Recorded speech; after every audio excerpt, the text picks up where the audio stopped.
কয়েকদিন আগেও যিনি প্রতিবাদের মুখ হয়ে উঠেছিলেন সেই জিতু কামাল এবার সম্পূর্ণ ভিন্ন সিদ্ধান্ত নিয়ে চমকে দিলেন সকলকে।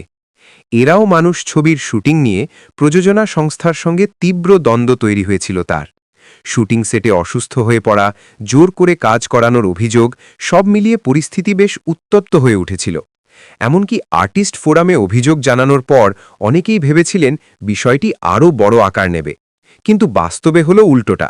জিতু নিজেই জানালেন তিনি সব সমস্যা মিটিয়ে নিয়েছেন। কারণ হিসেবে একটাই কথা, ছবির স্বার্থ। ব্যক্তিগত ক্ষোভ বা অপমানের থেকেও কাজকে বড় করে দেখলেন তিনি। তবে তার সোশ্যাল মিডিয়া পোস্টে যে কটাক্ষ ছিল তা কিন্তু কারোর নজরে এড়ায়নি। ফোরামের ব্যস্ততা নিয়ে মন্তব্য করে তিনি কার্যত বুঝিয়ে দিয়েছেন সব সময় সাপোর্ট পাওয়া যায় না, তাই নিজের লড়াই নিজেকেই লড়তে হয়। এই পুরো ঘটনায় আরও একবার প্রমাণ হল টলিউডের সম্পর্ক আর পেশাদারিত্বের সমীকরণ কতটা জটিল।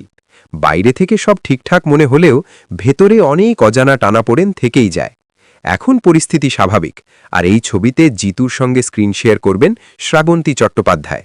বিতর্ক পেরিয়ে এবার ফোকাস শুধুই কাজের দিকে।